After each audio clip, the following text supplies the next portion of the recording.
تو میں نے وہ 1 دینار نا حضرت عمر کے بیٹے کو دے دیا. میں نے کہا لو بیٹا اپنے چچا کی طرف سے تحفہ. اور گھر جا کے انہوں نے حضرت عمر کو بتایا کہ چچا نے پیسے دیے ہیں. چھوٹے بچے تھے. حضرت عمر نے حضرت ابو موسیٰ اشعری کو بلا لیا اور بلا کے فرمانے لگے میں تو تمہیں اپنا دوست جانتا تھا اور تو نے میری اولاد کو ہی دنیا دار بنانا شروع کر دیا. میرے بچوں کو ہی تم نے دنیا دار پیسوں پہ لگانا شروع کر دیا. میں تو تمہیں یار سمجھتا تھا.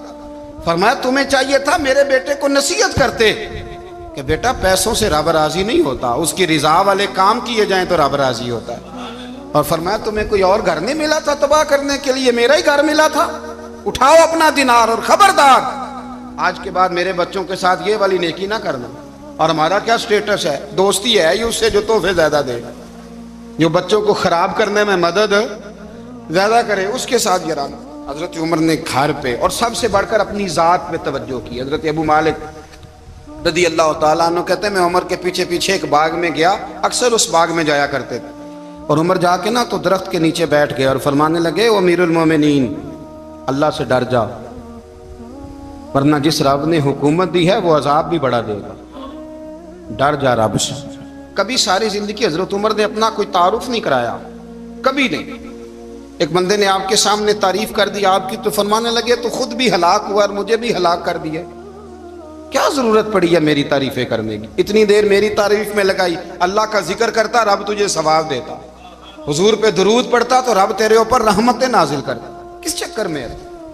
آج جتنا اچھی کوئی خوشامد کرے اتنی اچھی وزارت ملتی ہے, جتنی اچھی اس کو جو ہے وہ چاپلوسی کرنی آیا درجہ بھی اسے اتنا ہی اچھا ملتا ہے. حضرت عمر فاروق رضی اللہ تعالیٰ عنہ آپ کے بیٹے کہتے ہیں, صاحب فتوح الشام نے لکھا ہے, آپ کے صاحبزادے کہتے ہیں میں نکلا تو میرے ابا جی نا اپنی پشت پر مشکیزہ رکھ کے کنویں سے پانی بھر کے آ رہے تھے.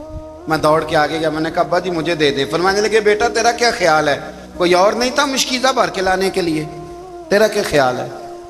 کہا ابا جی بڑے لوگ تھے پر آپ کیوں اٹھا رہے ہیں؟ فرمانے لگے نفس نا ذرا میرا بڑا ہو گیا تھا, اسے ذرا ذلیل کر رہا ہوں, ذرا اپنا محاسبہ کر رہا ہوں. یہ مجھے کہہ رہا تھا تو بڑی چیز ہے, تو میں نا ابھی مشکیزہ گھر رکھ کے آؤں گا, پھر تیری ماں نے مجھے کہا ہے کہ گھر میں لکڑیاں کوئی نہیں جلانے کے لیے, پھر میں جنگل سے لکڑیاں کاٹ کے لاؤں گا.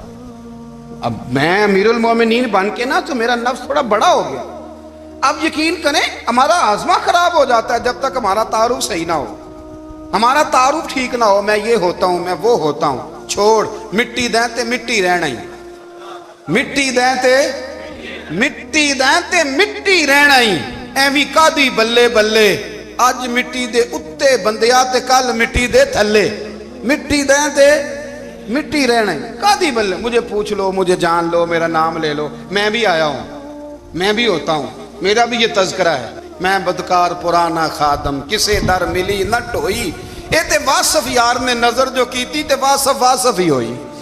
یہ تو بڑی بات کی بات ہے, تو بات کی بات ہے صاحب, ورنہ من نانم کے من نانم, جو ہم ہیں اس کا ہمیں پتا تو ہے نا بھائی. کبھی بھی یہ جو ذات کا چکر ہے نا, میں بھی ہوں مجھے بھی, او بھائی یاد رکھو میں کون ہوں. یہ جو نام نمود اور یہ خواہشیں اور یہ جو وقار, یہ تو کمزور لوگوں کا طریقہ ہے. جس کو اپنا تعارف کرانا پڑ گیا اس سے بھی زیادہ کمزور کوئی ہے. فوٹو میں دکھاتا پھرتا ہے فلانے کے ساتھ فوٹو فلانے, تو کمزور بندے یہ کام کرتے.